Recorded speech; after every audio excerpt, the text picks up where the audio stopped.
আবার আমন্ত্রণ রাজকাহনে, সাথে আছি নবনীতা চৌধুরী। নিবেদন করছে শাহ সিমেন্ট। মূল আলোচনায় যাবার আগে চলুন জেনে নেই মার্কেন্টাইল ব্যাংক সংবাদ শিরোনাম।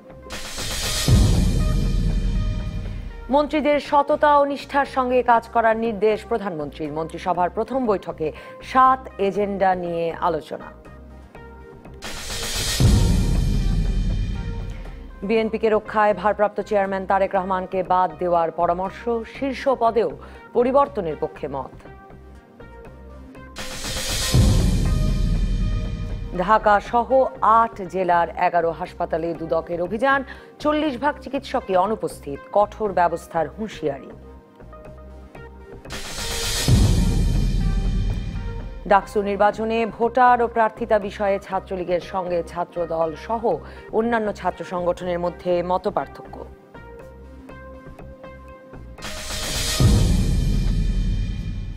আসন্ন লোকসভা নির্বাচনে প্রধানমন্ত্রী নরেন্দ্র মোদী ও তাঁর দল বিজেপিকে ক্ষমতা থেকে সরাতে গত শনিবার ভারতের পশ্চিমবঙ্গের মুখ্যমন্ত্রী মমতা বন্দ্যোপাধ্যায়ের ডাকে কলকাতার ব্রিগেড ময়দানে মহাসমাবেশ করেছে ভারতের 23টি রাজনৈতিক দল। সমাবেশে লাখ লাখ মানুষের উপস্থিতিতে নির্বাচনে একজোট হয়ে বিজেপিকে হারানোর বিষয়ে গুরুত্ব দিয়েছেন ভারতের বিভিন্ন অঞ্চল থেকে সমাবেশে যোগ দেওয়া বিরোধী দলগুলোর নেতারা। বিজেপির বিরুদ্ধে ধর্মের নামে ভারত জুড়ে বিভাজন তৈরি, ইলেকট্রনিক ভোটিং মেশিন নিয়ে কারচুপি, ঘৃণাজনিত অপরাধে মদত দেওয়া সহ নানা অভিযোগ এনে আগামী মে মাসের লোকসভা নির্বাচনকে ভারতের দ্বিতীয় স্বাধীনতা সংগ্রাম বলে অভিহিত করেন অনেক নেতারা। 70 বছরে পাকিস্তান যে ক্ষতি করতে পারেনি, 4 বছরে নরেন্দ্র মোদী অমিত শাহ জুটি তা করে দেখিয়েছে বলেও অভিযোগ করেছেন তারা। গত বছরের মাঝামাঝি সময় থেকেই বিজেপি বিরোধী রাজনৈতিক দলগুলোকে নিয়ে জোট গঠনের জন্য বিরোধী নেতাদের সঙ্গে আলোচনার পাশাপাশি মহাজোট অটুট রাখতে রাজ্যে রাজ্যে শক্তিশালী দলগুলোর মধ্যে সমঝোতার প্রস্তাবও দিয়েছেন মমতা বন্দ্যোপাধ্যায়। তৃণমূল কংগ্রেস মমতাকে মোদী বিরোধী জোটের প্রধানমন্ত্রী করার দাবি তুললেও জোট নির্বাচনে জয় পেলে প্রধানমন্ত্রী কে হবেন তা পরে বসে ঠিক করা যাবে বলে ঘোষণা দিয়েছেন মমতা সহ অন্যান্য নেতারা। উপস্থিত না থাকলেও মমতাকে পাঠানো বার্তায় ব্রিগেড সমাবেশে পূর্ণ সমর্থন জানিয়ে কংগ্রেস সভাপতি রাহুল গান্ধী বলেন, গণতন্ত্র, সামাজিক উন্নয়ন এবং ধর্মনিরপেক্ষতার ধারণাগুলো ধ্বংস করতে চাইছে বিজেপি ও মোদী। ভারতীয় গণমাধ্যমের জরিপ বলছে বিজেপির সংসদ সদস্যদের মধ্যে 60% ওপর ক্ষুব্ধ সেই দলের নেতা কর্মী সমর্থকেরা। আর আগামী জাতীয় নির্বাচনে সরকার গঠনের মতো সংখ্যাগরিষ্ঠতাও না পেতে পারে তারা। এসব নিয়ে আলোচনায় আজ রাজকাহন স্টুডিওতে আছেন Bangladesh institute of international and strategic studies BIISS এর চেয়ারম্যান মুন্সি ফয়েজ আহমেদ, সাবেক পররাষ্ট্র সচিব মোহাম্মদ তৌহিদ হোসেন এবং ঢাকা বিশ্ববিদ্যালয়ের আন্তর্জাতিক সম্পর্ক বিভাগের অধ্যাপক ডক্টর দেলোয়ার হোসেন। স্বাগত আপনাদের তিনজনকে। মোহাম্মদ তৌহিদ হোসেন, আপনাকে দিয়ে শুরু করি। যে মানে এক মঞ্চে বলা যায় মমতার মঞ্চে মোদী বিরোধী জোট, 23 দলের 30 জন নেতা, এর মধ্যে সাবেক প্রধানমন্ত্রী দেবগৌড়া সহ কয়েকটি রাজ্যের বর্তমান সাবেক মুখ্যমন্ত্রী ছিলেন। মানে বড় শোডাউন হয়েছে, কিন্তু কাজের কাজ কিছু হবে, কারণ কোনো জোটের ঘোষণা আসেনি। সর্বভারতীয় ভিত্তিতে জোটের ঘোষণা করা কিন্তু এখনো বেশ কঠিন। আমাদেরকে এটা এভাবে দেখতে হবে যে অনেকগুলি দল একসাথে হয়েছে। কংগ্রেস এখানে আসেনি, কিন্তু তারা বার্তা পাঠিয়েছে, শুভেচ্ছা জানিয়েছে এক ধরনের। কংগ্রেস নিজেও কিন্তু চেষ্টা করছে যে ভারতের বিভিন্ন রাজ্যে এক ধরনের সমঝোতা করে তোলার। ভারতে আসলে ওভাবে বিরোধী জোট সর্বভারতীয় ভিত্তিতে হবে বলে আমার মনে হয় না, কিন্তু রাজ্যে রাজ্যে বিভিন্ন ধরনের জোট গড়ে উঠবে। যেমন উত্তরপ্রদেশে আপনার কংগ্রেসকে বাদ দিয়ে কিন্তু এক ধরনের একটা জোট হয়ে গেছে, BSP এবং সমাজবাদী পার্টি যেটা, এবং তারা ভাবছে যে কংগ্রেসকে ছাড়াও তারা জিততে পারবে, হয়তো পারবে, কারণ দুটো দলই উত্তরপ্রদেশে যথেষ্ট শক্তিশালী। এবং একটা কথা আমরা জানি যে উত্তরপ্রদেশ যাদের কাছে যায় সাধারণত তারা কিন্তু কেন্দ্রে ক্ষমতায় যায়। তো এদিক থেকে আমাদেরকে দেখতে হবে যে এই যে 23 বা 22 দল একসাথে চলে এসেছে, তৃণমূল কংগ্রেসও তো বেশিরভাগ রাজ্যে নেই, তাতে কিন্তু কিছু আসে যায় না। তারা রাজ্যে রাজ্যে বিভিন্ন ধরনের জোট হবে, এবং সেটা যদি আরেকটু শক্তভাবে করতে পারে, শেষ পর্যন্ত ফলাফল কী হবে বলা কঠিন, তবে বিজেপির জন্য কিন্তু কঠিন হবে যেটা। বিজেপি কিন্তু কখনোই খুব বেশি ভোট পেয়ে জিতে আসেনি। মানে আমি সর্বভারতীয় ভিত্তিতে যদি আপনি ভোটের পার্সেন্টেজ ধরেন, সেরকম অত বেশি না, কিন্তু তাদের সুবিধা হয়েছে যে কিছু কিছু রাজ্যে কিছু কিছু অঞ্চলে তারা এমনভাবে কিছু জোট, কিছু নিজেদের শক্তি বৃদ্ধি করতে পেরেছে যে তারা একটা উল্লেখযোগ্য সংখ্যক সেটা তো আসন নিয়ে বর্তমান এসেছে। জরিপগুলো বলছে। তাহলে কি নির্বাচন পূর্ব কোনো জোটের দরকার আছে? তাহলে তো নির্বাচনে মানে বিজেপি যদি যথেষ্ট সংখ্যাগরিষ্ঠতা না পায়, বিজেপি যথেষ্ট আসন না পায়, তাহলেও তো একটা সমস্যা তৈরি করা যায়। তাহলে তার জোটের দরকার নেই। না, জোটের প্রয়োজন হ্যাঁ। আছে কেন বলছি যে নির্বাচনের সময় যে সিদ্ধান্তগুলি হয় এক একটি আসনে, সেটা কিন্তু সবসময় 50%-এর ভিত্তিতে হয় না। এখন যখনই আপনি একটি দল যদি মনে করুন যে একটি দলের প্রতিনিধি সেখানে 40% বা 35% ভোট পেল, যদি সেটাই সবচেয়ে বেশি, কিন্তু যদি একটা এমন জোট দাঁড়িয়ে যায় যে ওই রাজ্যে ওই আসনে যে এর চেয়ে ছোট দুটো দল একসাথে মিলে যদি ওটাকে ওভারটেক করতে পারে, তাহলে কিন্তু জিতে যাচ্ছে, এবং সেটাই হয়। বিশেষ করে ভারতের মতো দেশে এটা খুব বেশি হয়। এই কারণে ভারতে কিন্তু কখনোই কোনো দল 1952 সনের পরে কোনোদিন কোনো দল 50% ভোট পায়নি।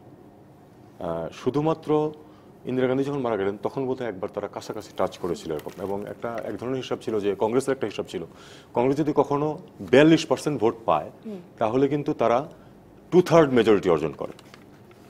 এই ধরনের কতগুলো অঙ্ক কিন্তু আছে। কাজেই কংগ্রেসের অবস্থা এখন আগের তুলনায় অনেক দুর্বল, কিন্তু বিজেপি যদি একক সংখ্যাগরিষ্ঠতা নাও পায়, তবু কিন্তু সরকার গঠন করার মতো শক্তি তারা অর্জন করতে পারে যদি তাদের সমমনা দলগুলো যদি কিছু সিট পেয়ে যায়।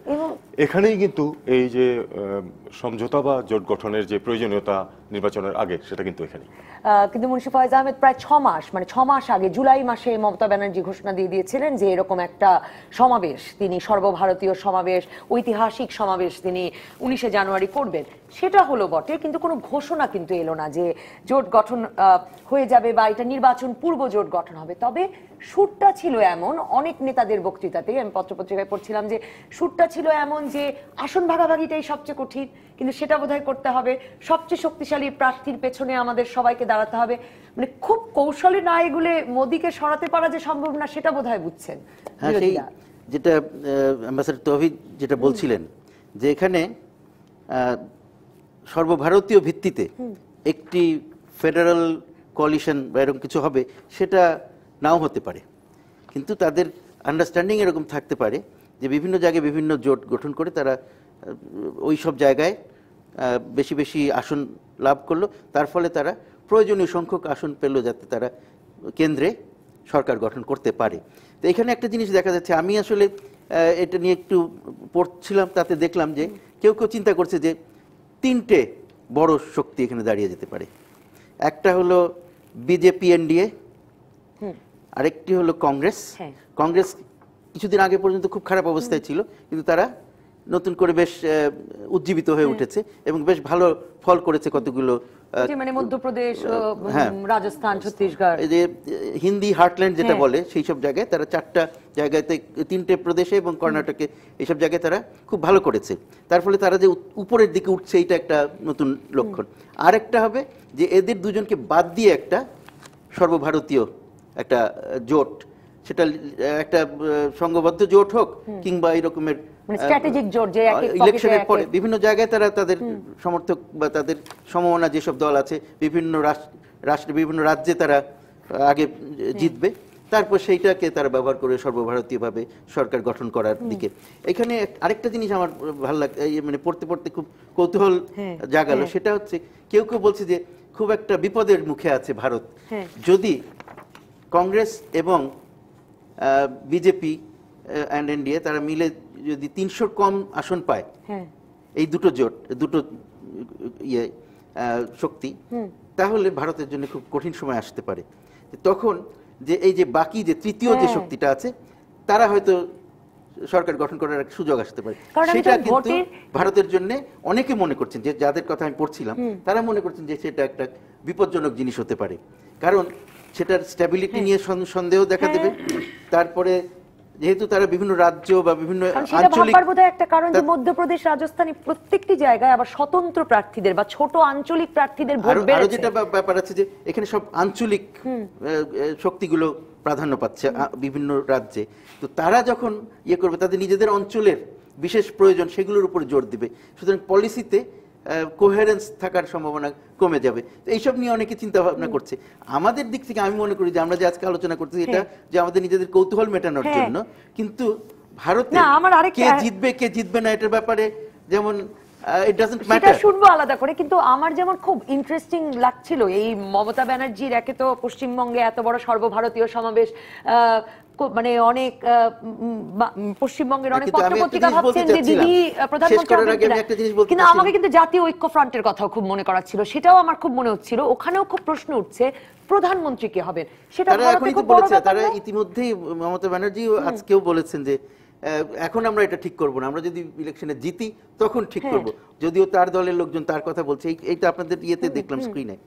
কিন্তু আমি যেটা বলতে চাচ্ছিলাম যে বাংলাদেশে আমরা কৌতূহল নিয়ে এটা দেখব, কিন্তু যেই দলই বা যেই জোটই সরকার গঠন করুক তাদের সাথেই আমাদেরকে কাজ করতে হবে এবং সেই জন্য আমাদের প্রস্তুতি থাকতে হবে এবং তাদের যে বিভিন্ন রকমের পলিসি আছে সেটাতে আমাদের অ্যাডজাস্ট করে আমাদের নিজেদের স্বার্থে কিভাবে কাজে লাগাতে হবে সেই দিকে আমাদের খেয়াল রাখতে হবে। ডক্টর দেলোয়ার হোসেন, কিন্তু ভারতে এরকম এই যে ছোট দলগুলো মিলে স্ট্র্যাটেজিক জোট তাদের ক্ষমতায় চলে আসা, কারণ কংগ্রেস বা বিজেপি কেউই সর্বভারতে খুব যদি ভালো না করে, এই আশঙ্কাগুলো এখন নানা হিসেব নিকেশে পরিষ্কার হচ্ছে এবং ভারতের হিসেব নিকেশগুলো আসলে জটিল, এতগুলো আঞ্চলিক দলও খুব শক্তিশালী আছে। কিন্তু এই যে প্রধানমন্ত্রী কে হবে, নেতা কে এই দলের, কাল দেখছিলাম যে নরেন্দ্র মোদীও মানে এই সভার পর বারবার এই প্রশ্ন তুলছিলেন, বিজেপিও এই প্রশ্ন তুলছে, সেটা খুব গুরুত্বপূর্ণ কিনা, কারণ ভারত আসলে আবার কোয়ালিশন সরকারে ফিরে যেতে পারে চায় কিনা তাই নিয়েও কিন্তু ভারতের পত্রপত্রিকাগুলো নানা অ্যানালিসিস লিখছে।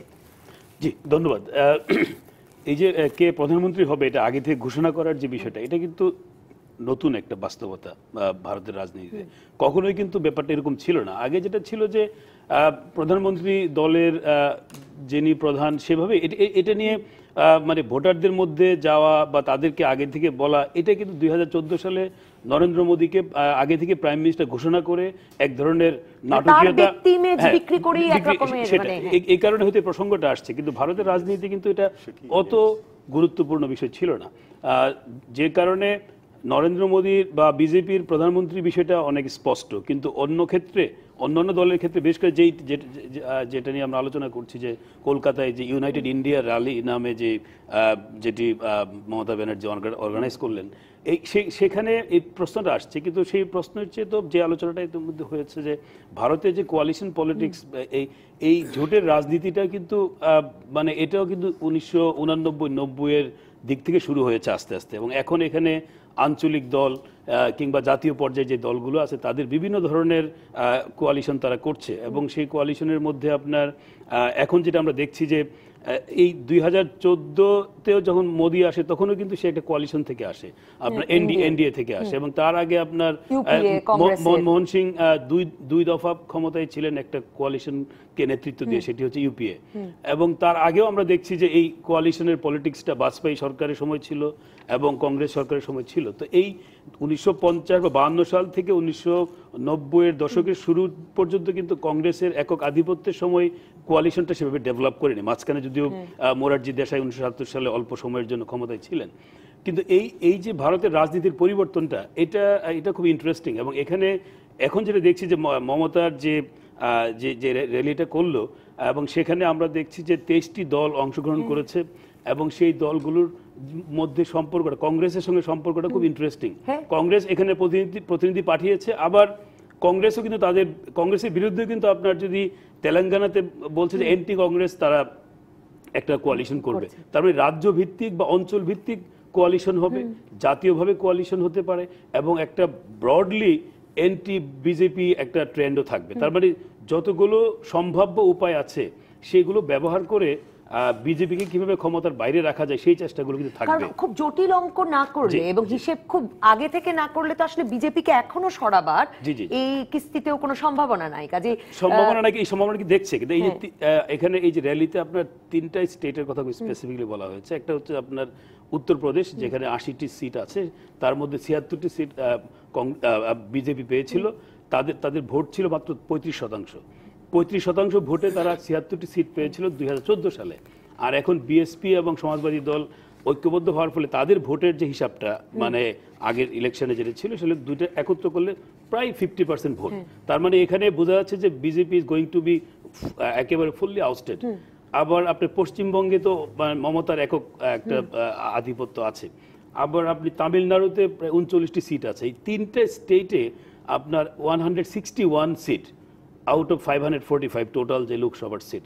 ফলে এই বিজেপির বিষয়টা কিন্তু তারা এই একেবারে অঙ্ক করে তারা দেখাচ্ছে যে আসলে নরেন্দ্র মোদীর অবস্থা। আর যদি আমরা রাজস্থান এবং আপনার মধ্যপ্রদেশ এবং আপনার এই যে ছত্তিশগড়, এখানে যে কংগ্রেসের নতুন করে যে একটা আধিপত্য বা একটা নির্বাচনী একটা বেশ পজিটিভ পুনরুত্থান হয়েছে, তাতে করে দেখা যাচ্ছে যে পরিষ্কারভাবেই এই ভারতের রাজনীতিতে 3টা ধারা আপনার সামনে 2019 সালের এই বছরের যে মেতে ইলেকশন হবে, 3টা ধারা কিন্তু কাজ করবে। বিজেপি, কংগ্রেস এবং ছোট ছোট দলগুলো, আঞ্চলিক দলগুলোর প্রভাব, যেটা মুন্সি ফয়েজ আহমেদ বলছিলেন। একটা বিরতিতে যাব, তৌহিদ হোসেন আপনার কাছে ফিরে জানতে চাইবো যে একরকমের সেই ঢেউটাও মানে খুব মোদী সরকারের একটা ভীষণ সুসময় যাওয়ার পরে সেই ঢেউটাও বোঝা যাচ্ছে কিনা যে আসলে অর্থনৈতিক মানে ধাক্কাটা অনেক বেশি গায়ে লাগছে আগামী ভোটের আগে। মানে কৃষক কে ন্যায্য দাম পাচ্ছে কিনা, যুবক চাকরি পাচ্ছে কিনা, সেগুলো অনেক বড় প্রশ্ন হয়ে দেখা দিচ্ছে হিন্দুত্বের দর্শনের বিস্তারের চেয়েও। একটা বিরতির পর ফিরে এলাম রাজকারণে। মোহাম্মদ তৌহিদ হোসেন, বলতে চাইছিলাম যে এই যে 2014-তে যে মোদি মিথ ছড়িয়ে আসলে বিপুল বিজয় বিজেপির, এবং বিজেপির সর্বভারতীয় দল হয়ে ওঠাটাও তো মানে কয়েক দশকের পরিশ্রমের ফলে। এবং সেখান থেকে যদি আমি প্রশ্নটা করি যে ক্ষমতায় এসেও নরেন্দ্র মোদী মূলত মানে হিন্দুত্ব দর্শনের আরো বিস্তার ঘটিয়েছেন, আরো কট্টরপন্থী লোককে দলের শীর্ষস্থানে এনেছেন, রাজনৈতিক সমাবেশগুলোতে ক্রমাগত এই দর্শনের বিস্তার ঘটিয়েছেন। কিন্তু দেখা যাচ্ছে যে যেখানে এইগুলো সবচেয়ে ভালো বিক্রি হয়েছিল, উত্তরপ্রদেশ, রাজস্থান, ছত্তিশগড়, এই 3টি জায়গাতেই তারা হেরেও গেলেন। এবং মানে মনে হচ্ছে যে কৃষক যে তার পণ্যের দাম পাচ্ছে না, যুবক চাকরি পাচ্ছে না, সেগুলো অনেক বড় হয়ে দেখা দিচ্ছে হিন্দুত্ব রক্ষার চেয়ে। দেখুন, হিন্দুত্ব ইট সেলস, এতে কোনো সন্দেহ নেই। এটা আসলে পৃথিবীর সব দেশেই তো ধর্ম কমিউনালিজম সেল করে রাজনীতিতে, কমিউনিজমও সেল করে, ঠিক, হ্যাঁ, যে কোনোখানেই। কিন্তু বিষয়টা হলো যে আমি যদি তার ভিত্তিতেও কাউকে পছন্দ করি, তারপরে কিন্তু আমার আলটিমেটলি তো বাড়িতে ফিরে আমাকে আমার অন্য সংস্থান, বাসস্থান, ছেলে মেয়ে লেখাপড়া ইত্যাদি করতে হবে, আমার চাকরি লাগবে। যেহেতু নরেন্দ্র মোদী গুজরাট বলা হয় যে অর্থনৈতিক দিক থেকে খুব ভালো চালিয়েছিলেন ভালোই, একটা ছোট স্টেট, আশাটা ছিল যে উনি ওটার মতো করেই সমস্ত ভারতকে তুলে নিয়ে আসবেন। সেটা হয়নি।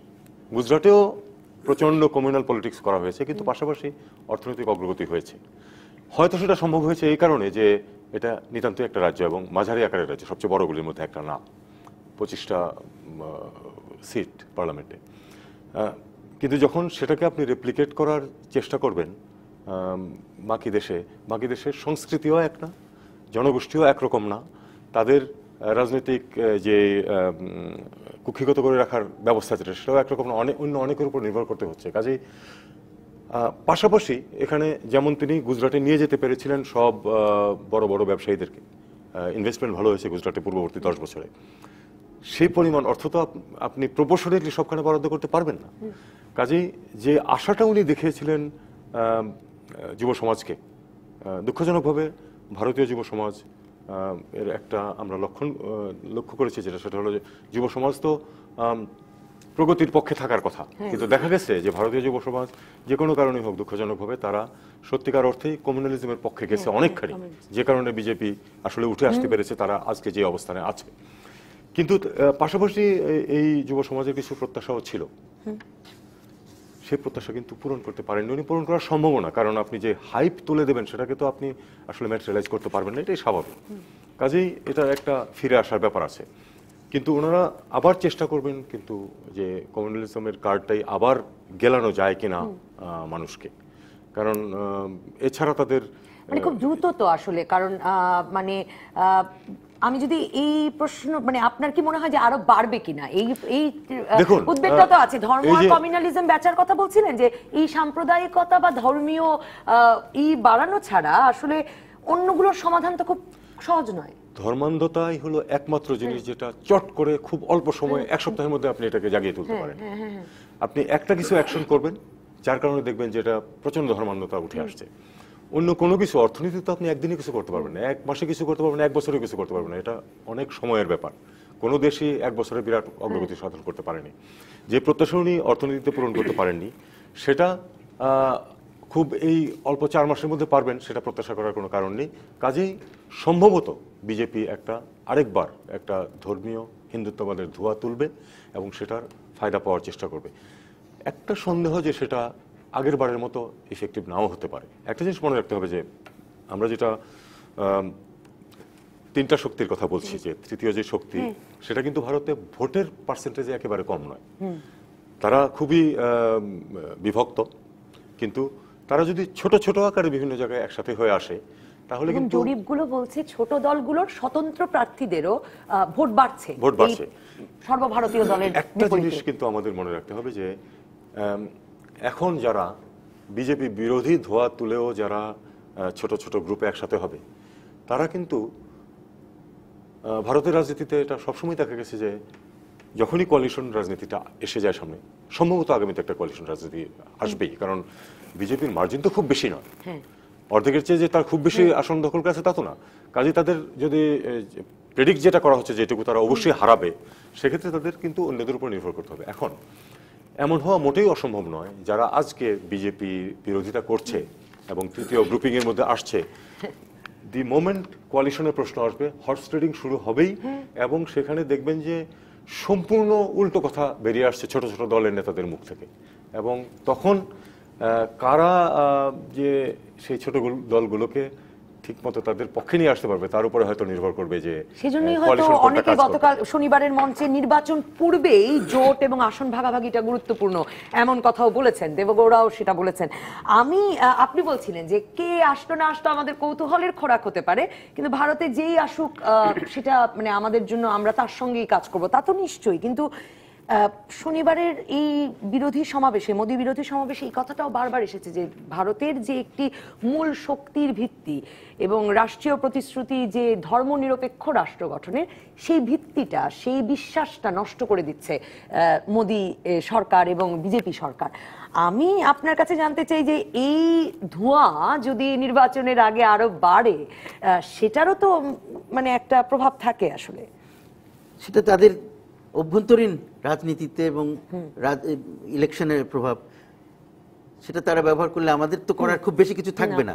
আমাদেরকে দেখতে হবে এবং সেই অনুযায়ী আমাদের নিজেদের কি বলে পররাষ্ট্রনীতি তৈরি করতে হবে, যাতে যারাই থাকে তাদের সাথে আমরা কাজ করে আমাদের স্বার্থটা বাঁচিয়ে চলতে পারি।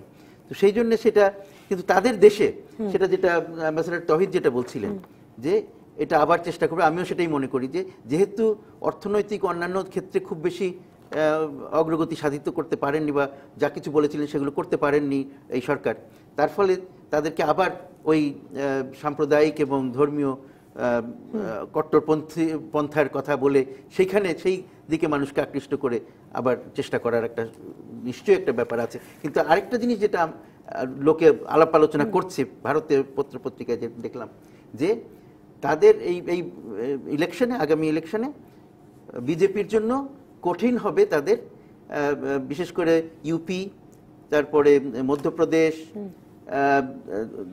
দক্ষিণ ভারত, এইসব এলাকায় তাদের যে এখন শক্তিশালী অবস্থান যেসব জায়গায় আছে সেগুলো ধরে রাখা বা নতুন শক্তি সঞ্চয় করা, এটা অনেক বেশি কঠিন হবে। তার ফলে তারা যেটা তাদের আন্তর্জাতিক রাজনীতিতে ইয়েতে যেটা আছে যে লুকিস্ট পলিসি, এখানে অনেকে বলছেন যে বিজেপি একটা লুকিস্ট পলিসি আছে তাদের এই বিষয়ে, যে তারা পশ্চিমে, উত্তরে এবং দক্ষিণে যেসব তাদের কিছু যদি ক্ষতি হয়, তারা কিছু সিট হারান, সেগুলো পোষানোর চেষ্টা করবেন তারা উড়িষ্যা, বাংলা, পশ্চিম বাংলা, বিহার এবং উত্তর পূর্ব ভারতের অন্যান্য রাষ্ট্রতে তাদের অবস্থানকে শক্তিশালী করে সেইটা করার চেষ্টা তারা করবে। গত কয়েক বছর তো তারা সক্রিয়ভাবে কাজও করেছেন এই জায়গাগুলোতে, এবং উত্তর পূর্ব ভারতের কিছু কিছু জায়গায় তো তার ফলও পেয়েছেন, খুব ভালো রেজাল্ট করেছে তারা উত্তর পূর্ব ভারত, যেটা আগে ভাবাই যেত না যে এখানে ঢুকতে পারবে বিজেপি। পশ্চিম বাংলায় এখনো তারা বাড়ানোর সুযোগ নেই, কারণ তারা তো সেখানে জায়গাটাই তো আছে। কিন্তু পশ্চিম বাংলায় এখনো তারা ওইভাবে সফল হয় নাই, কিন্তু তারা এখন কিন্তু দ্বিতীয় শক্তি হিসেবে বিরাজ করছে ওখানে। তারপরে ইয়েতে কি বলে উড়িষ্যায় বিভিন্ন রকমের যে হর্স ট্রেডিং এর কথা, সেগুলো করেও তারা ওখানে একটা অবস্থান তৈরি করতে পারে হয়তো। তো সেই সব জিনিস সবাই খুব কৌতূহলের সাথে লক্ষ্য করছে। কিন্তু হিসেবটা মিলবে কিনা, মানে উত্তর পূর্ব ভারত পশ্চিমবঙ্গে আসলে যেটা তৌহিদ হোসেন বলছিলেন যে ওসব জায়গায় তো আবার মানে আসনের সংখ্যায় ওই জায়গাগুলোতে উত্তরপ্রদেশে খারাপ করে এসব জায়গায় ভালো করলে লাভ হবে কিনা। এবং আসলে তৌহিদ হোসেন, মুন্সি ফয়েজ আহমেদ দুজনই বোধহয় ভাবছেন যে একটা কোয়ালিশনের দিকে এবার হাঁটতে পারে। কোয়ালিশন সরকার যে যদি ছোট দলগুলোর এই আলোচনা দিয়ে শুরু করি, সেটা আসলে ভারতের জনগণ আবার পরীক্ষা করবে কিনা। আর তৌহিদ হোসেন খুব ইন্টারেস্টিং একটা কথা বলেছেন যে আসলে যারা এখন মোদি বিরোধী কথা বলছেন, তখন নির্বাচনের পরের হিসেব নিকেশে কে কার সাথে জোট বেঁধে কোথায় ক্ষমতা গড়বেন সেটা তো বলা যায় না, আগে এবং পরে দুটোতেই। তাহলে আসলে নির্বাচন পূর্বই এই জোট হয়ে আসন বিতরণ বন্টন করে একরকম সর্বাঙ্গীন স্ট্র্যাটেজি নিয়ে মোদিকে আটকাতে হবে কিনা এই মমতা ব্যানার্জির এই জোট সফল হতে হলে। না, নিশ্চয়ই এটা আসলে তো মানে নির্বাচনের আগে পরে যে কোনো ধরনের কোয়ালিশন হতে পারে, কারণ ভারতের রাজনীতিতে আমরা দেখেছি এমনকি এখন যারা মোদি বিরোধী কথা বলছে তারা একসময় মোদির সঙ্গে কাজ করেছে। আবার মোদি যাদেরকে নিয়ে ক্ষমতায় এসেছিল 2014 সালে, তারা অনেকে মোদি থেকে দূরে সরে যাচ্ছে। তো এই যে আবার এই মমতা ব্যানার্জির এই মঞ্চেও অনেকে উঠেছেন যারা ভীষণ কংগ্রেস বিরোধী, ভীষণ আবার এক মঞ্চে উঠেছেন। তবে এটা খুবই ডাইভার্স একটা গ্রুপ এবং ভারতের রাজনীতিটা সেভাবে এগিয়েছে।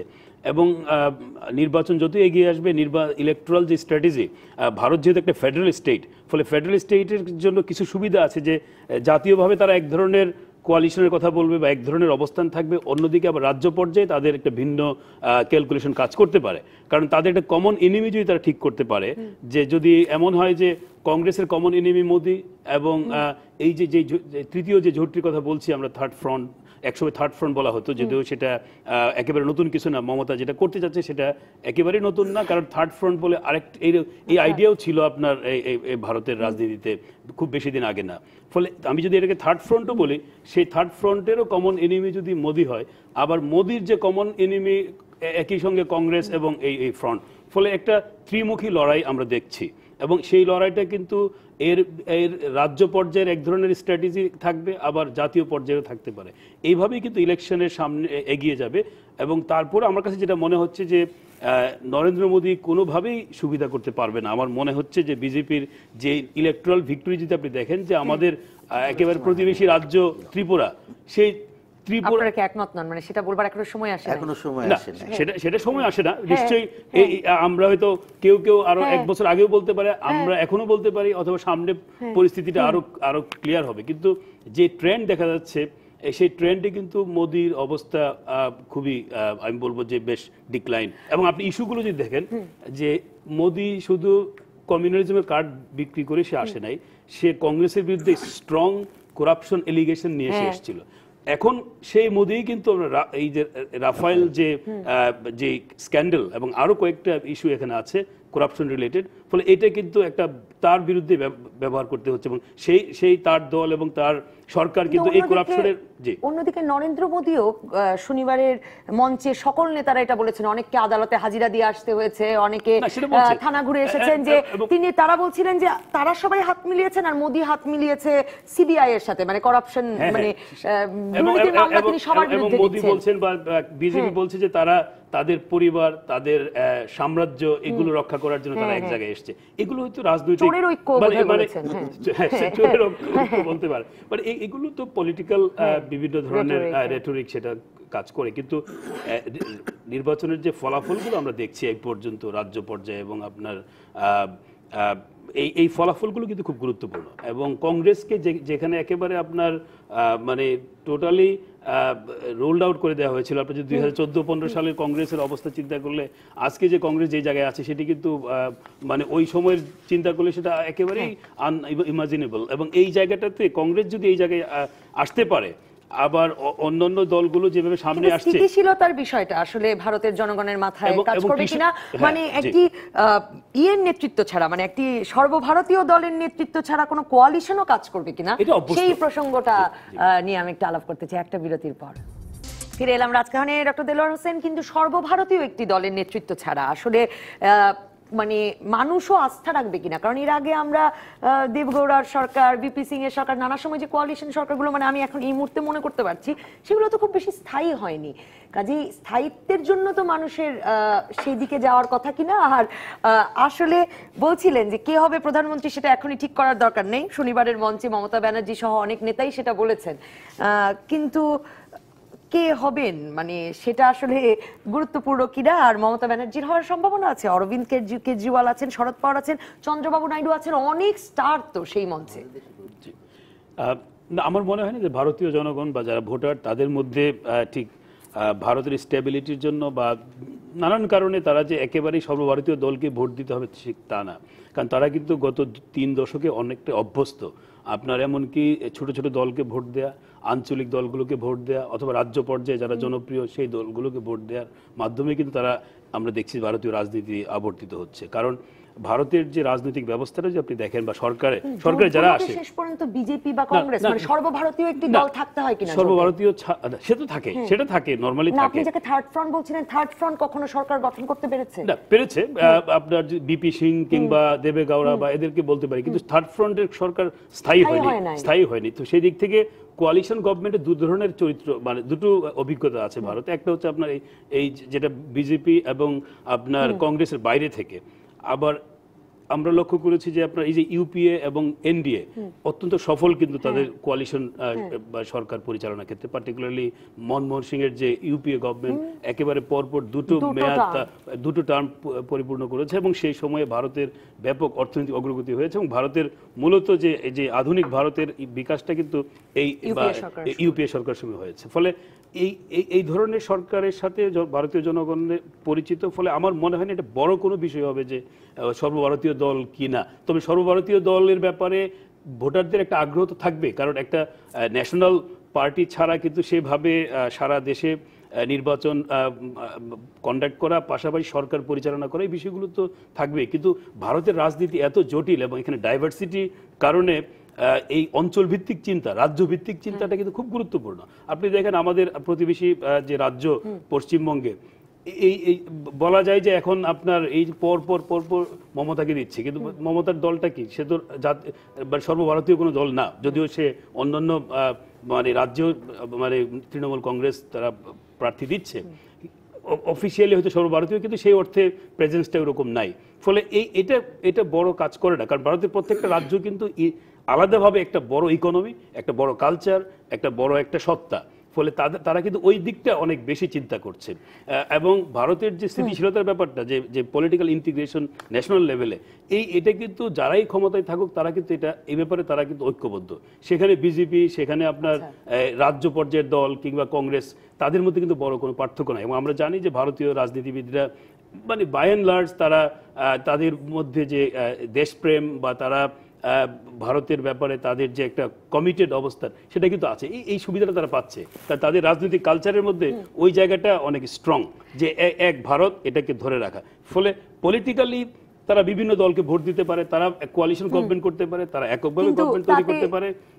তাতে এই বড় দুটো দলের বাইরে কেউ প্রধানমন্ত্রী হয়ে উঠতে পারেন, মুন্সি ফয়েজ আহমেদ, বা এরকম একটি সমাবেশ করে সর্বভারতীয় নেতা হয়ে মানে ওঠা সম্ভব হচ্ছে কিনা। এরপরেও আমি পড়ছিলাম যে চন্দ্রবাবু নাইডু, অরবিন্দ কেজরিওয়াল তারাও তাদের অন্ধ্রপ্রদেশ এবং দিল্লিতে এরকম সমাবেশ করবেন। অসম্ভব না, এর আগেও হয়েছে যে মানে এই 2 বড় দলের বাইরে থেকেও তো, যেটা প্রফেসর দেলোয়ার বলছিলেন, প্রধানমন্ত্রী হয়েছেন, সেটা হতে পারে। তবে যেটা অভিজ্ঞতা হলো যে বড় দুটি দলের কোনো একটা প্রাধান্য থাকলে একটা কোয়ালিশন শক্তিশালী হতে পারে, সেটা টিকতে পারে অনেকদিন।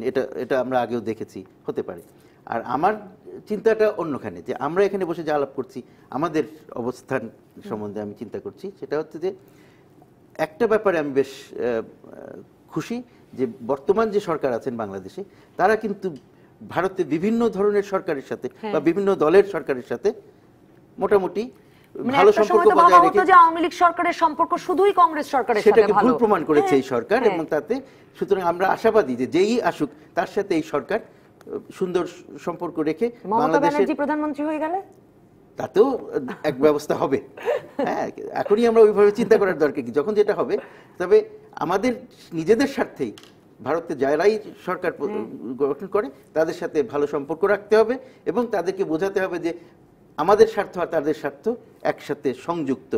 সেই সুতরাং তারা আমাদের ক্ষতি করলে আমাদের স্বার্থ না দেখলে তাদের ক্ষতি, আমরা তাদের স্বার্থ না দেখলে আমাদের ক্ষতি। এই জিনিসটা যদি আমরা দুই পক্ষই বুঝি তাহলে আমার মনে হয় আমাদের কাজ করা সহজ হয়ে যাবে। একটা সেকেন্ড না, যেখানে বিজেপির সঙ্গে আমরা যে ধরনের সম্পর্ক প্রতিষ্ঠা করতে পেরেছি, তারপরে ভারতের যারাই ক্ষমতায় আসুক আমার মনে হয় না যে সম্পর্ক আর সেই অর্থে আমাদের সেরকম স্ট্রাগল করতে হবে। হয়তো ইস্যু ভিত্তিক কিছু বিষয় তো থাকবে, বার্গেনিং এবং আপনার মানে ডিপ্লোমেসি, কিন্তু বিজেপির পরে আর বৈরী সরকার আমি মনে করি না যে ভারতে বিজেপি সরকার বা মোদী সরকার কে উৎখাতে বদলে দেওয়ার জন্য যেই উদ্দেশ্যে এই কলকাতার ব্রিগেডে এই সমাবেশ, সেখানে এমনকি সেখানকার নেতারাও বারবার বলছিলেন যে আমাদেরকে ভোটের আগে জনগণের কাছে প্রমাণ করতে হবে যে এই ঐক্য আসল ঐক্য। এই কথাটি ঘুরে ফিরে এসেছে, সেটাও তো খুব বোধহয় গুরুত্বপূর্ণ যে এটি যে একটি সিরিয়াস ঐক্য, মোদীকে সরানোই এর মূল লক্ষ্য, সেটাও তো প্রমাণ করতে হবে।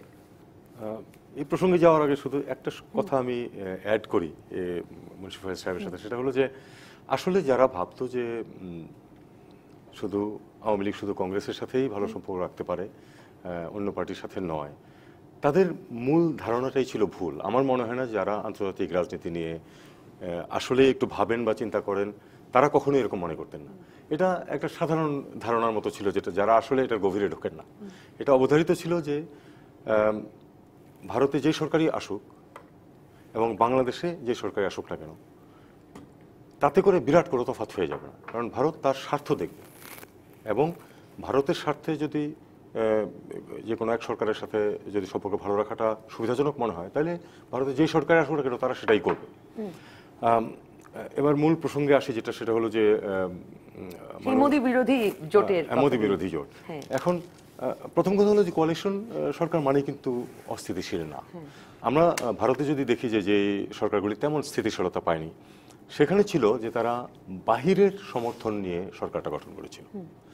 সত্যিকার অর্থে যেই দল বা দলগুলো সরকার গঠন করেছিল তাদের মেজরিটি ছিল না পার্লামেন্টে, বাহিরের কোনো একটা বড় দল তাদেরকে সমর্থন দিয়েছিল, যে কারণে ওই দল যখন দেখেছে যে সমর্থন তুলে নিলে তাদের সুবিধা হবে এখন যদি সরকার পড়ে যায় এবং নির্বাচন হয়, তখন তারা এক্স্যাক্টলি সেটা করেছে এবং সেটা সেই অনুযায়ী তারা কাজ করেছে। এটা ক্যালকুলেশনের ব্যাপার। রাজনীতিতে সবাই চাইবে যে তাদের নিজেদের দল ক্ষমতায় আসুক, এবং যখন নিজেদের দল ক্ষমতায় আসবে না তখন তার বিরোধী যে মূল বিরোধী দল তারা যেন আসতে না পারে সেটা তারা চেষ্টা করবে। সে কারণে তারা বাইরে থেকে অত্যন্ত মাইনরিটি একটা সরকারকেও সমর্থন দিয়ে যেতে পারে। চন্দ্রশেখরের সরকার ছিল সবচেয়ে বড় উদাহরণ। তার প্রায় কোনো সিটি ছিল না পার্লামেন্টে, অল্প অ্যাবাউট 10% সাপোর্ট ছিল তার পার্লামেন্টে, কিন্তু কংগ্রেস বাইরে থেকে সমর্থন করেছে যাতে জনতা দল হেরে যায়। এভাবে যদি হয় তাহলে কিন্তু ইনস্টেবিলিটি আসবে, কিন্তু সেটা আমরা পরবর্তী পর্যায়ে দেখেছি যে ভারত কিন্তু কোয়ালিশন গভর্নমেন্টের আইডিয়ার সাথে ভালোই অ্যাডজাস্ট করে গেছে এবং তারা চমৎকারভাবে, যেটা বলছিলেন যে চমৎকারভাবে তারা অনেক দিন শাসন করেছে ওই দলগুলো। আমার বিশ্বাস যে এবার যদিও আমার ধারণা যে একটা কোয়ালিশন গভর্নমেন্টই হবে এরপরে, এবং সেই কোয়ালিশন গভর্নমেন্টের নেতৃত্বে নাকি থার্ড ফ্রন্ট, এটা কিন্তু না, third front on their own সরকার গঠন করবে এটা আমার মনে হয় না। থার্ড ফ্রন্টের বেশ কিছু দল হয় বিজেপির সাথে আর নয়তো কংগ্রেসের সাথে মিলে একটা সরকার গঠন করবে। অসংখ্য ধন্যবাদ মোহাম্মদ তৌহিদ হোসেন, মুন্সি ফয়েজ আহমেদ, ডক্টর দেলোয়ার হোসেন। আপাতত বিদায় রাজকাহন থেকে।